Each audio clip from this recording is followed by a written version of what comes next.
Doctor Bhattacharya, history is written by the victor. এটা ইতিহাস বলে, এটা গোটা বিশ্ব ব্রহ্মাণ্ড বলে যে যে যেতে সেই ইতিহাস লেখে। একদম। রোমিলা থাপারের কথা শুনেছি আমরা, Hiuen Tsang may be the world's first historian.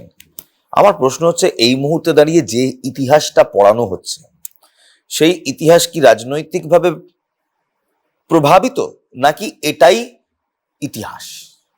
আপনার প্রথম কথার মধ্যেই উত্তরটা নিহিত আছে। প্রথমত হচ্ছে যে যে দৃষ্টিভঙ্গি নিয়ে লেখে সেটাই সে মনে করে সেটাই ইতিহাস। কারণ ইতিহাসের মধ্যে অনেকগুলো, ইতিহাস চর্চার মধ্যে অনেকগুলো ভাগ আছে। যেমন জাতীয়তাবাদী ইতিহাস ঐতিহাসিকরা আছেন, কেমব্রিজ গ্রুপ অফ হিস্টোরিয়ান আছেন, সাবলটন গ্রুপ অফ হিস্টোরিয়ান আছেন। তাহলে যারা যে বিষয় চর্চা করেন তারা সেভাবেই তাদের বিষয়টাকে ব্যাখ্যা করার চেষ্টা করেন। হিস্ট্রিকে আমি কখনোই বলতে পারবো না যেটা বায়াসড নয়, অবশ্যই বায়াসড, কিন্তু তবুও আমাদের লক্ষ্য থাকে আমরা ছাত্রছাত্রীদের সামনে বিভিন্ন ইতিহাস গ্রুপ অফ হিস্টোরিয়ানদের কথা পড়ে আমরা তার থেকে জিসটা নিয়ে আমরা চেষ্টা করি, আমরা যারা ছাত্রছাত্রীদের সঙ্গে ডাইরেক্ট ইনভলভড তারা সেখান থেকে আসল সত্যটা ছাত্রছাত্রীদের সামনে তুলে ধরার চেষ্টা করি, নিরলস চেষ্টা করি নিরপেক্ষভাবে ঐতিহাসিক তথ্য তাদের সামনে দেওয়ার। এটা আমাদের কাজ।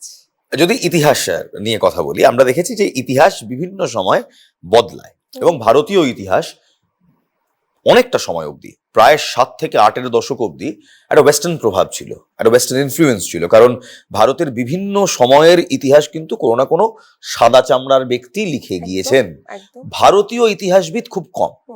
এবার এর সঙ্গে দেখুন একটা সাবঅল্টার্ন ইতিহাস আছে যাকে আমরা অগ্রাহ্য করেছি, তাহলে আমাদের বেদ পুরাণ, সেটাকেও যদি আমরা ঐতিহাসিক ডকুমেন্ট হিসেবে ধরি, কিংবা হরপ্পা মহেঞ্জোদারোর যে সিলস, কিংবা বিভিন্ন সময় বিভিন্ন আর্কিওলজিক্যাল সার্ভে অফ ইন্ডিয়া যে জিনিসপত্র উদ্ধার করেছে খননে, তার যে ডকুমেন্টস, এই দুটোর মেলবন্ধন করে ভারতের প্রকৃত ইতিহাস কি বাচ্চাদের পড়ানো হয়?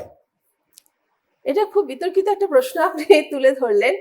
আমরা সবসময় বলি যে আমরা যেভাবে ব্যাখ্যা করি, আমাদের ইতিহাস চর্চা, হিস্টোরিওগ্রাফি আমাদের সিলেবাসের মধ্যেই আছে।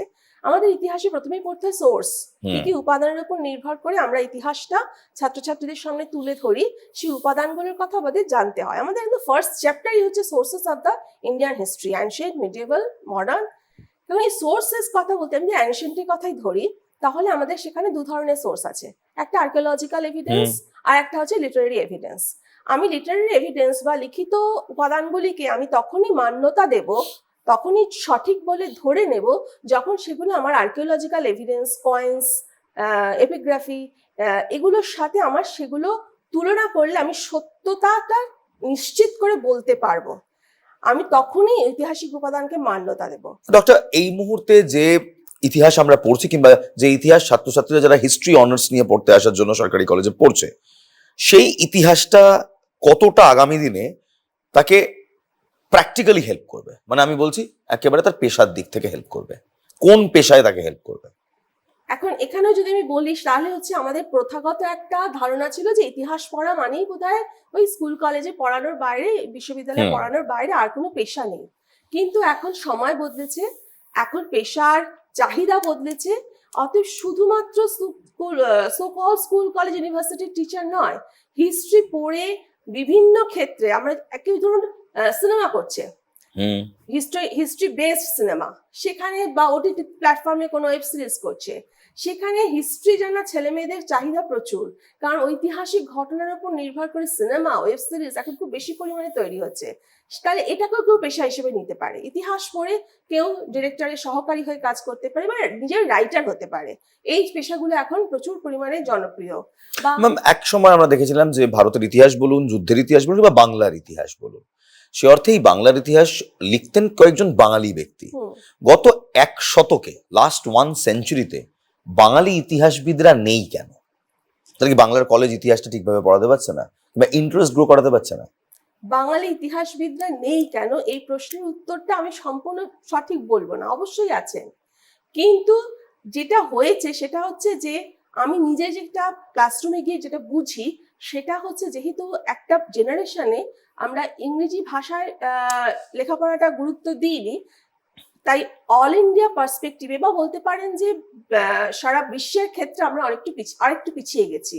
কারণ আমাদের ছেলেমেয়েরা ইংরেজি ভাষায় ততটা দক্ষ নয়। তারা হয়তো অনেক ভালো চিন্তা ভাবনা করতে পারে, অনেক ভালো প্রেজেন্ট করতে পারে, কিন্তু ভাষার হীনমন্যতার কারণে তারা নিজেদের সেইভাবে নিজেদের মেলে ধরতে পারছে না। এটা একটা বিশাল বড় ড্রব্যাক আমাদের একটা জেনারেশনে রয়ে গেছে। হয়তো এটা একটা কারণ হতে পারে, তবে এটা সম্পূর্ণ সত্যি নয়। এখন অনেক ভালো ভালো ছেলেমেয়ে উঠে আসছে, ইংলিশ ব্যাকগ্রাউন্ড থেকে উঠে আসছে, তারা যে লিখছে বা যে গবেষণাগুলো করছে সেগুলো কিন্তু যথেষ্ট স্ট্যান্ডার্ড, এবং তারা তো এখান থেকেই বাইরে যাচ্ছে।